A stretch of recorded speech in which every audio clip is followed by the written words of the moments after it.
Olá, sejam muito bem-vindos para mais um vídeo aqui do meu quadro, o quadro que eu mais gosto, o Caminhada Milionária, onde eu invisto todos os meses R$ 500 por mês até chegar no meu primeiro R$ 1 milhão.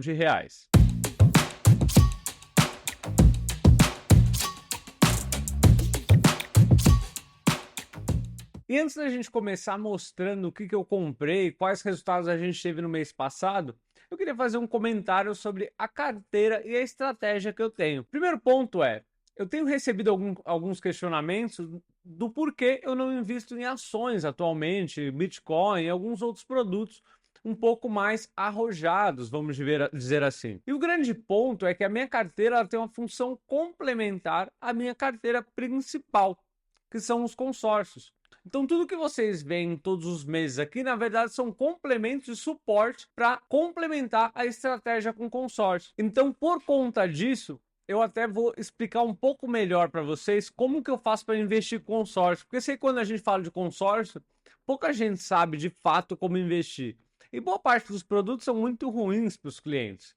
Então sempre acaba gerando aquela dúvida, um preconceito. Então hoje eu vou explicar com um pouco mais de calma. Além disso, chegou um contato, um lead para mim, um cliente procurando consórcio, que me chamou muita atenção. E eu falei, poxa, eu vou comentar um pouco sobre isso porque as pessoas entenderam errado. Essa cliente, ela me procurou perguntando o seguinte, ela falou, Nicolas, eu queria comprar um consórcio. Aí eu falei, beleza, do que você está precisando, do quanto, tudo mais.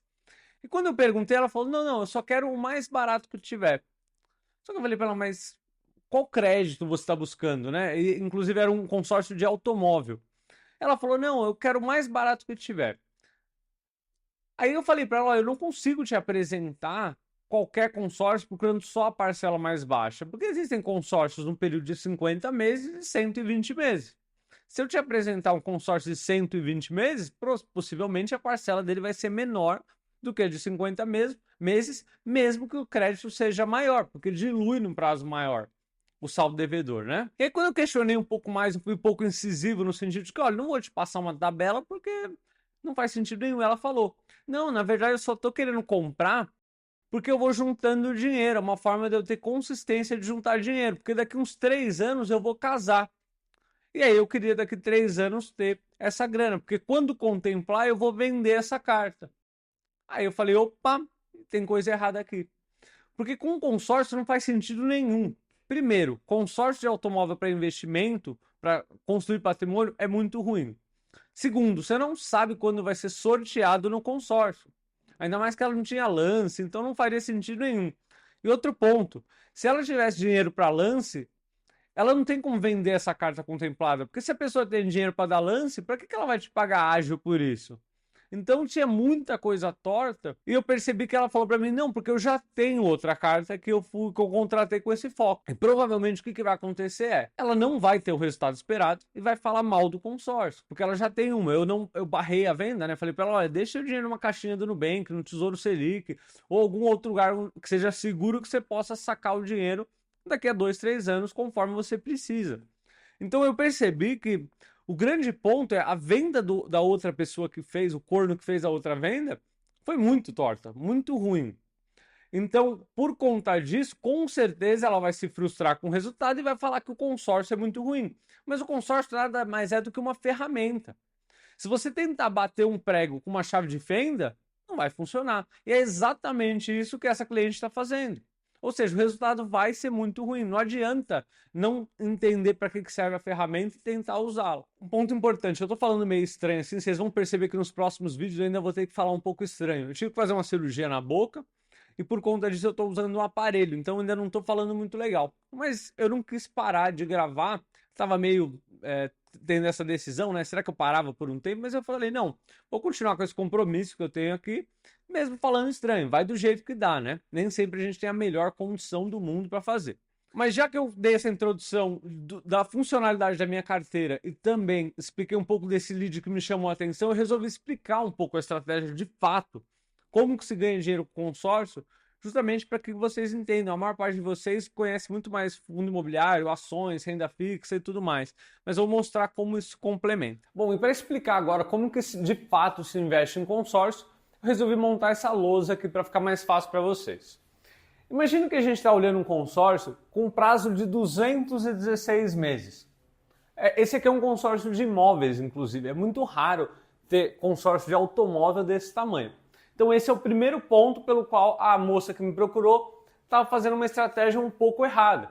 Claro que pode ser que dê grana? Pode, mas a probabilidade é tão pequena que não vale a pena fazer. Você joga com a matemática contra você. Então, num consórcio de 216 meses, você tem alguns cenários que podem acontecer. O primeiro deles é se você contemplar cedo a carta. Então, se você contemplar, por exemplo, no mês 30, no 30º mês, significa que, nesse exemplo aqui, que é uma cota de 100 mil reais, e eu vou explicar depois o porquê desse número aqui. Numa cota de 100 mil reais, você vai pagar 644 reais por mês. Está bem próximo da realidade mesmo.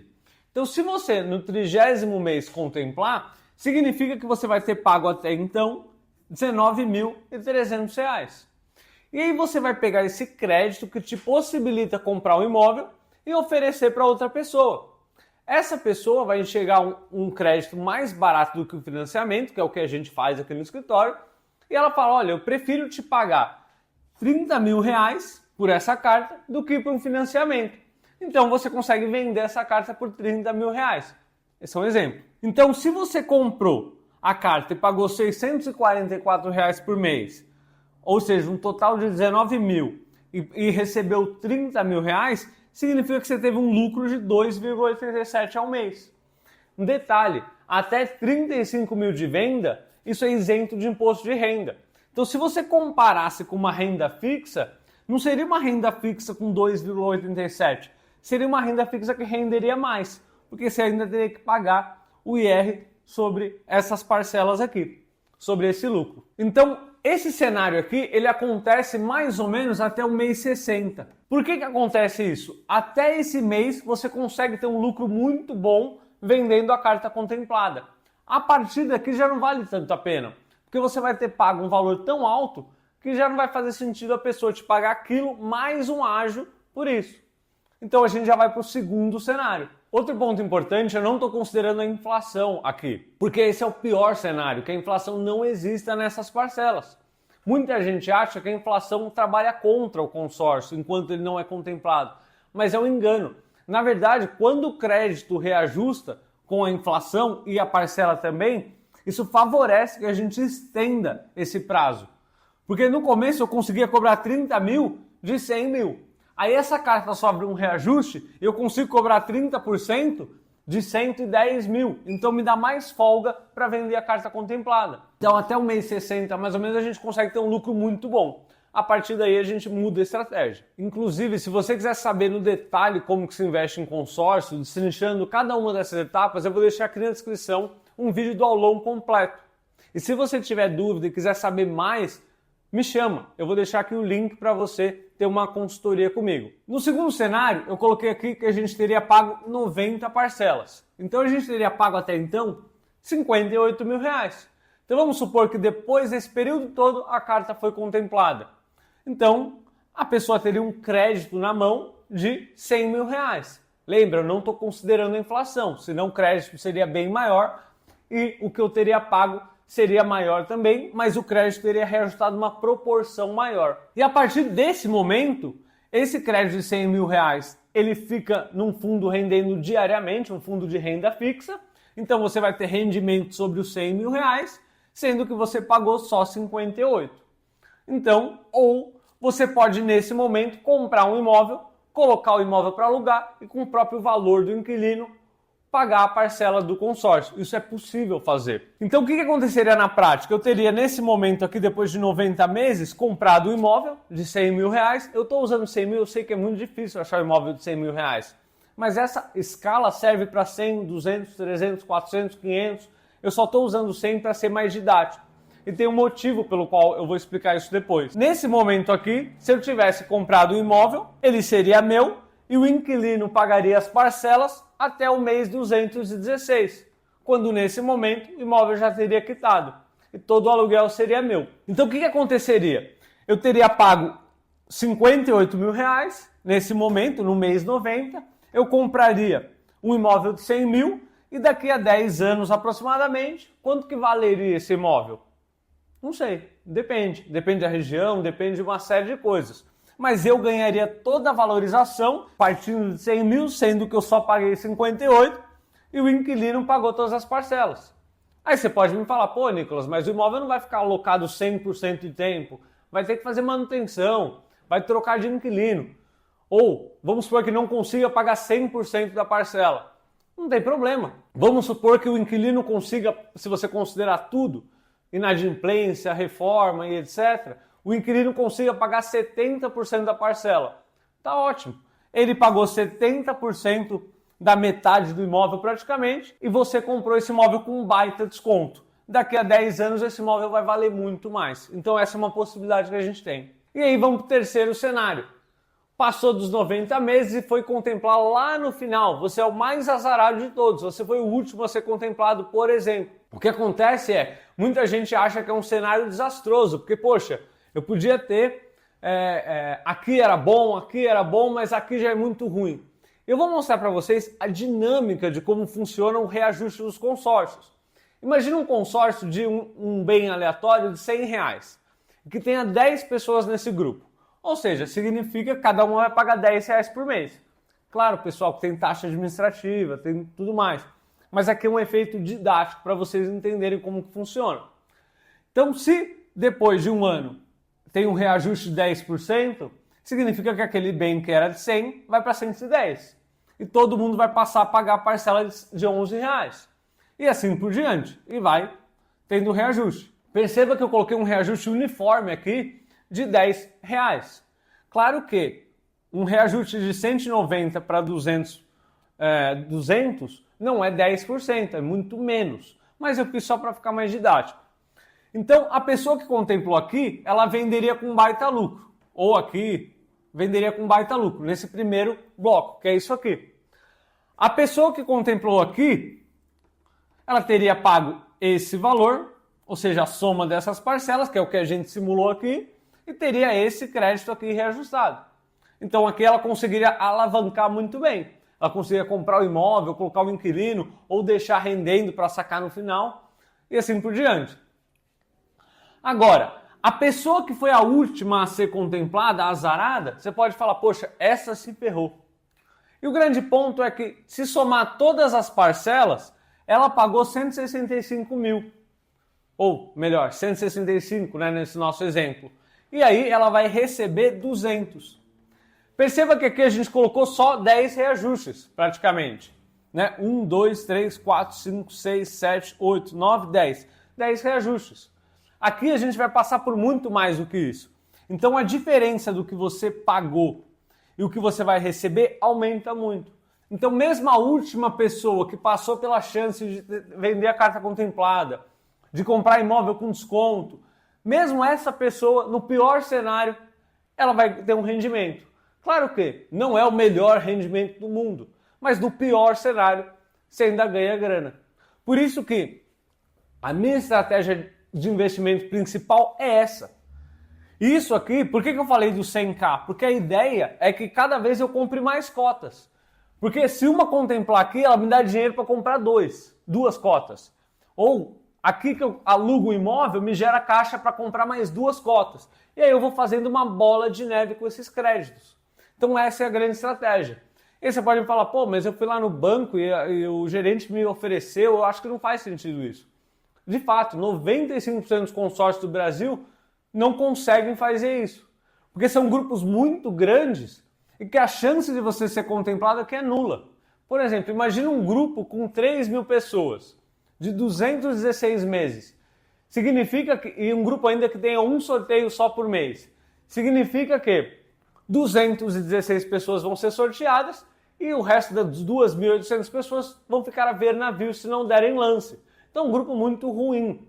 O que a gente faz, o grupo que a gente tem fechado aqui, que é exclusivo nosso, ele tem 2 sorteios por mês e ele tem 650 pessoas. Então, um grupo muito mais reduzido, com mais sorteios e aumenta muito a chance de você ser contemplado aqui. Então, imagine que você tenha 10 cartas e 1 ou 2 são contempladas aqui. Nesse momento, você já vai ter grana para colocar em fundo imobiliário, por exemplo, retomar as cartas e ter caixa para comprar mais uma carta. Então, nesse momento aqui, você vai ter 2 cartas novas e mais o fundo imobiliário te ajudando a pagar uma a mais. Então, no resultado, você vai estar com 11 aqui. E assim por diante. As que contemplarem aqui vão comprando imóveis, te dando caixa, você compra mais cotas. E tudo isso isento de imposto de renda até 35 mil reais. Então, aqui que de fato a gente fala sobre crescer patrimônio. E por isso que faz sentido a gente seguir dessa forma. Bom, agora que vocês entenderam como funciona o investimento com consórcio, a gente vai dar uma olhada no resultado que a gente teve aqui no mês passado. Bom, olhando aqui de cara, a gente teve um primeiro mês positivo desde bastante tempo, né? A gente estava tendo um resultado negativo nos últimos meses, pouca coisa, principalmente por conta da marcação a mercado, que é aquela variação que os títulos públicos têm e as rendas fixas têm, né? Principalmente os produtos pré-fixados. Então, se você quiser saber mais, inclusive, sobre como funciona a marcação a mercado, eu vou deixar um vídeo aqui na descrição para vocês. Mas tivemos o primeiro rendimento, o primeiro mês satisfatório, e a gente vai dar uma olhada o que aconteceu no geral. Fundo imobiliário está sendo a maior classe de ativo. Lembrando que futuramente, quando a gente for aumentar os aportes, cada vez ela vai ser mais representativa, porque eu não vou aumentar o aporte na Previdência. A ideia é ser uma coisa para longuíssimo prazo, e então não precisa colocar tanto dinheiro. Mas vamos lá. Pessoal, aqui a gente já está gravando em dia 6 de setembro, então já tem um resultado de setembro aqui acontecendo. Então vai ter uma desvalorização já de R$11. O que a gente ganhou no mês passado já entregou um pouquinho de volta, né? Bom, mas vamos lá. Previdência, primeira coisa, a gente já está com R$1.670 aproximadamente, né? Rendimento acima do CDI, já estamos abrindo quase 1%, então muito bom. Lembrando que Previdência, se a gente levar para o longo prazo uma alíquota de imposto menor, e caso aconteça alguma coisa comigo, não entra em inventário.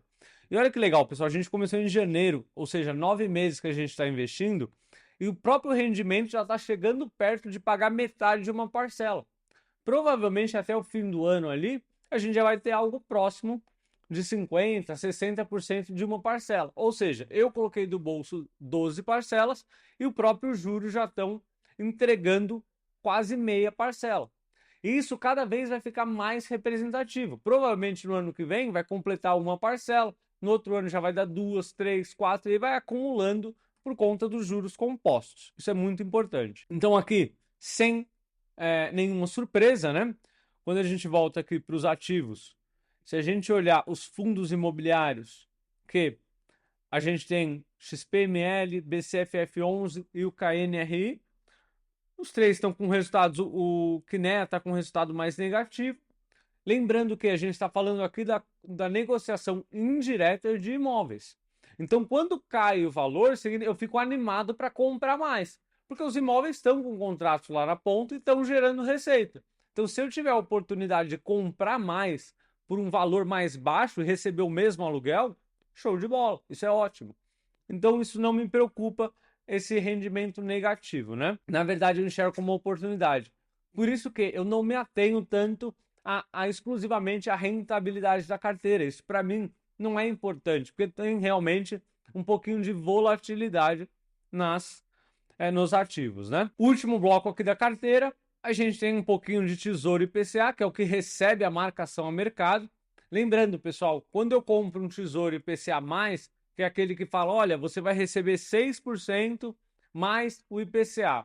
Significa que se eu deixar para 2045, que é a data do vencimento desse título, eu vou receber exatamente o que foi combinado. Mas no meio do caminho, esse título vai sendo negociado e as pessoas vão pagando preços diferentes. Por isso que pode ter uma rentabilidade negativa. Então esse é o segundo ponto negativo da carteira que não me preocupa, porque eu vou levar até 2045. Lembrando, se você quiser saber mais como funciona isso, para você não ter medo, tem um vídeo explicando aqui no canal sobre marcação a mercado. E por fim, o coitado aqui do Tesouro Selic, que é onde eu vou colocar cada vez mais liquidez. Eu não estou colocando agora justamente porque eu ainda tenho pouco consórcio chegando naquela fase 2, no cenário 2, que é quando eu vou comprar imóveis. Mas conforme for chegando perto desse período, eu vou aumentando minha liquidez, justamente que provavelmente eu vou precisar de grana para reforma, para alguma negociação, alguma coisa. Como agora minha ideia é todas as cartas que eu tenho que se contemplarem nos próximos meses ou até anos, ainda tenho margem para vender com lucro. Então eu vou vender, provavelmente colocar tudo em fundo imobiliário e ter mais grana, mais parcela mensal para comprar mais cotas. E conforme aquelas que forem chegando na segunda fase, aí eu vou começar a me preocupar um pouco mais com liquidez. Lembrando que um ponto importante também é que essa não é necessariamente minha reserva de emergência. Ela pode ser, mas aqui eu não deixo. Aqui é mais uma questão de liquidez mesmo, uma oportunidade que eu quero ficar esperto. Então é isso, pessoal. Rentabilidade, isso nada preocupante, tudo dentro dos conformes, carteira evoluindo normalmente. Ó, aqui a gente pode ver um cenário geral. A gente está com um resultado próximo do Ibovespa, o que está entregando, sem muito segredo, né? E o que eu queria ver com vocês é o que a gente gosta, que são os proventos mensais. Ó, a gente já recebeu esse mês, esse ano, né? R$ 54. Então, se a gente dividir pelo período, dá uma média de R$ 6. Aqui a gente consegue ver a distribuição a cada mês. Então, todo mês a gente vai comprando um pouquinho mais e vai conseguindo ter mais renda mensal. Então, sem muito segredo, tudo continua. E agora eu vou mostrar para vocês o que eu comprei um pouquinho agora antes da live, né? Dessa gravação, para poder já gravar com tudo pronto aqui. Então eu paguei o boleto da Previdência, R$ 200 na Previdência. Comprei também um pouquinho de XPML11. Eu vi que o preço caiu frente ao que eu tinha, então eu falei, poxa, uma oportunidade. Porque se vocês olharem aqui, o que eu tenho de XPML11 já está começando a ser diluído, porque eu estava comprando muitos outros fundos, né? Porque esse estava mais valorizado. Então, eu deixei. E agora que abriu a oportunidade, eu comprei a mais ou menos R$ 112. Eu vou deixar aqui no final para vocês, tudo certinho, os prints do final. Mas eu achei interessante. Comprei um pouco mais de Tesouro IPCA também. Tava com mais de 6% de rentabilidade além do IPCA, então achei bem legal. Comprei mais ainda e também um pouquinho de BCFF11. Vai ficar aqui na tela final para vocês. E é isso, pessoal. Espero que vocês tenham gostado. Lembrando que eu vou deixar alguns vídeos de recomendação aqui no final para vocês. E até a próxima semana. Tchau, tchau.